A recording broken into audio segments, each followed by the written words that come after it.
বাড়িতে এসে দেখছি পুরো বাড়ি এলোমেলো হয়ে আছে, কালু এখানে শুয়ে আছে আর বেড়ালরাও এখানে বালি ছড়িয়েছে।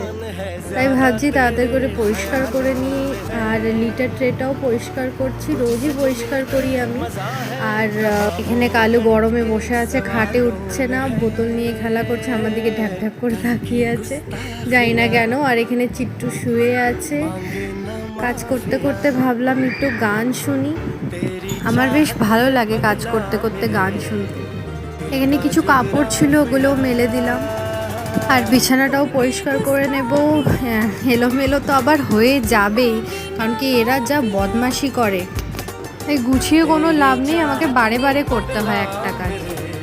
আর জিনিসপত্র সব কালুর জন্য উপরে রাখতে হয়। আমার এই ক্লাচারটা তো অর্ধেক খেয়েই নিয়েছে, আবার তাকাচ্ছে আমার দিকে, জানি না কি হয়েছে ওর।